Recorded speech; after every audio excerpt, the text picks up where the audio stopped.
Before we continue, there's a particular term when it comes to tithing that gets everybody confused. That is the word Levite. So we're going to look at who are the Levite first of all, before we continue.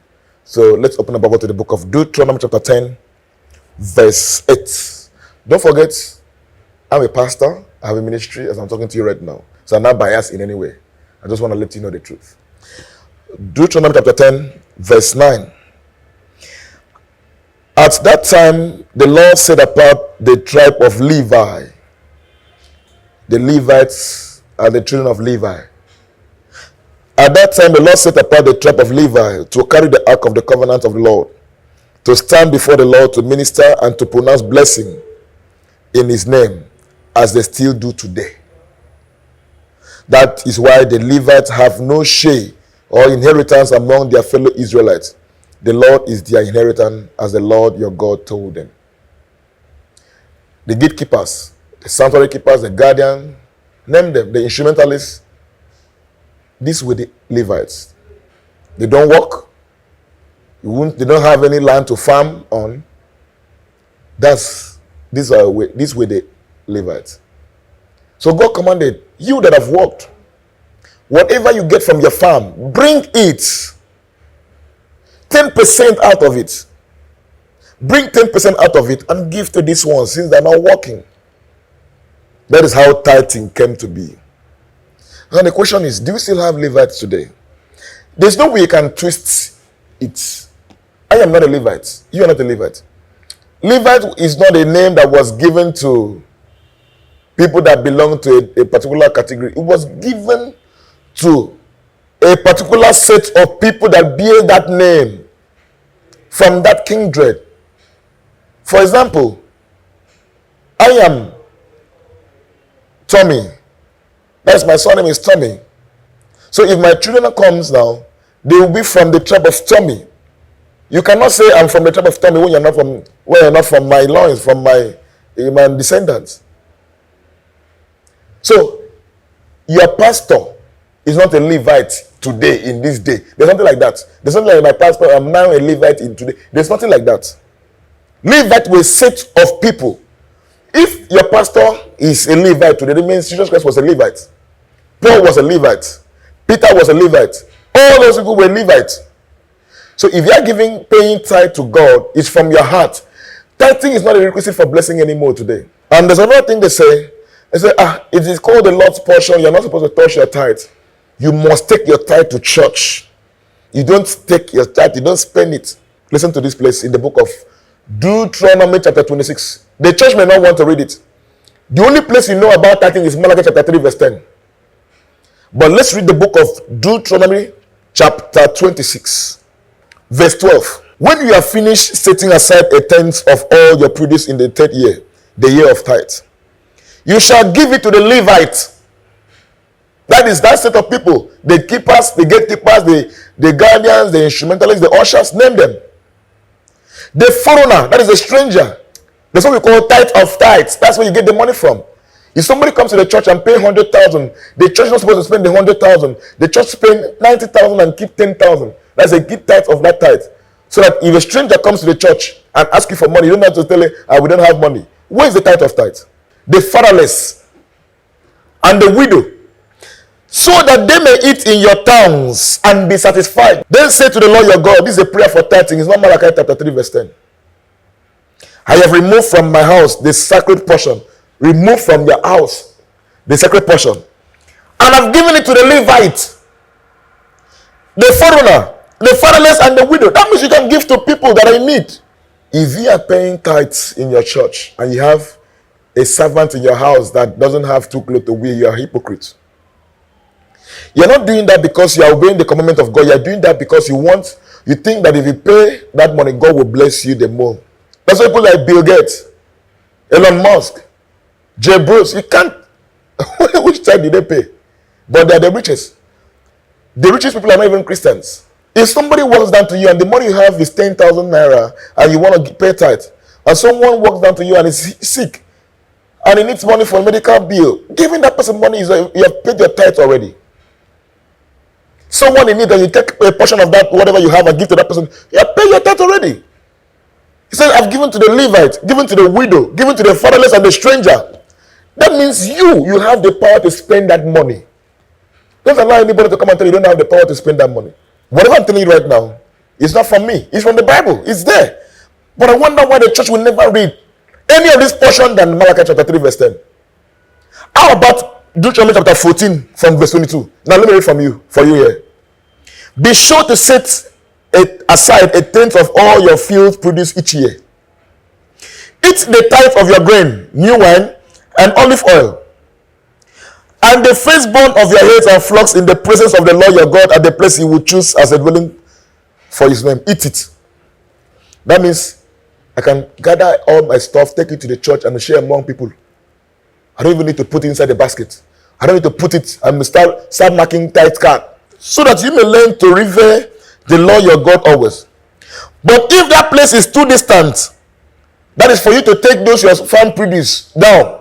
Listen, no, and you have been blessed by the Lord your God and cannot carry your tithe because the place where the Lord will choose to put his name is too far. Then exchange your tithe for silver, that is money, turn it to money, and take the silver with you and go to the place the Lord your God will choose. Use the silver to buy whatever you like: cattle, sheep, wine, or other fermented drink, or anything you wish. Then you and your household shall eat there in the presence of the Lord your God and rejoice. And do not neglect the Levites. Living in your towns, for they have no allotment of inheritance of their own. That's the main reason tithes came into existence. At the end of every 3 years,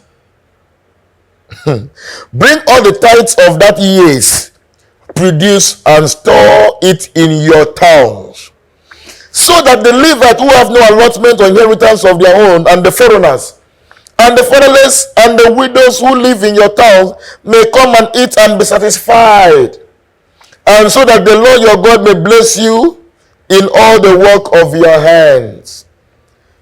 Brother and sister, that you are paying tithe to the church, you pay 1 million, you pay 20 million. Your servant in your house has no shoe to wear, has no clothes to wear. He's wearing one cloth to church. Your driver has no clothes to wear. The widow around you has nothing to eat.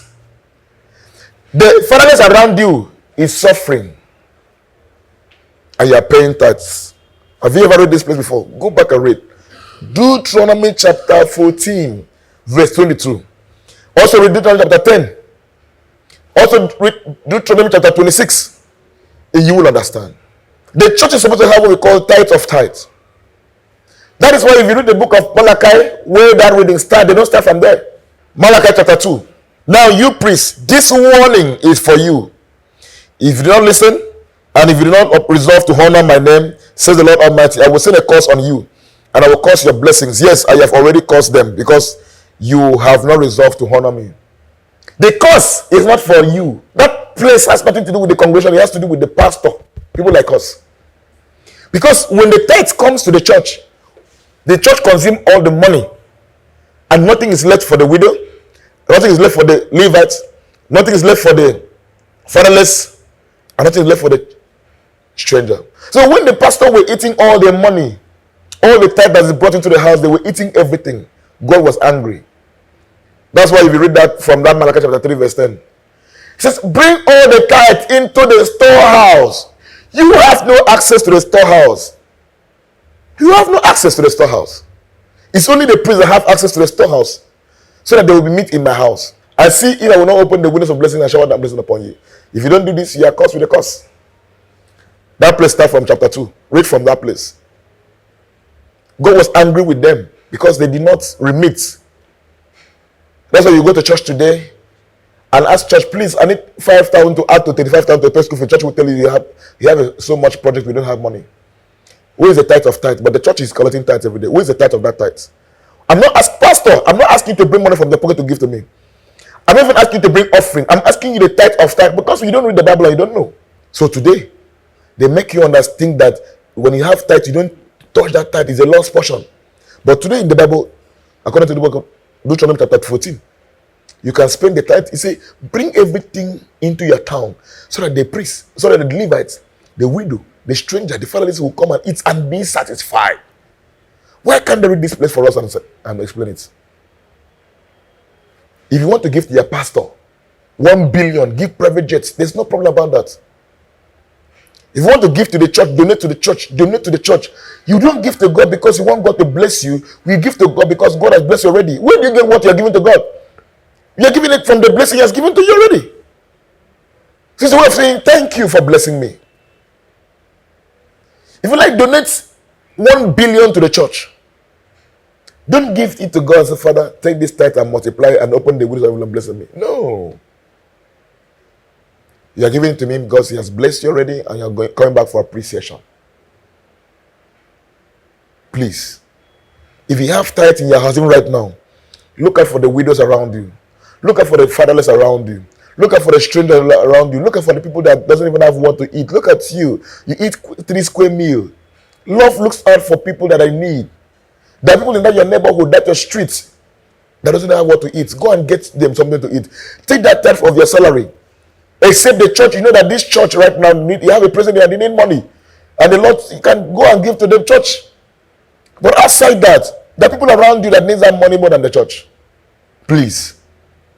I'm talking to you as a pastor. I'm not talking to you as a congregational member. I have a church, I have people, and I've taught them this.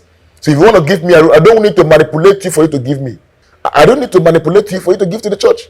You should know why you are giving to the church so that you also have the blessing. Because anything you do out of ignorance, there's no blessing at all attached to it. Don't forget, write it down. Satan works with us according to the level of our ignorance.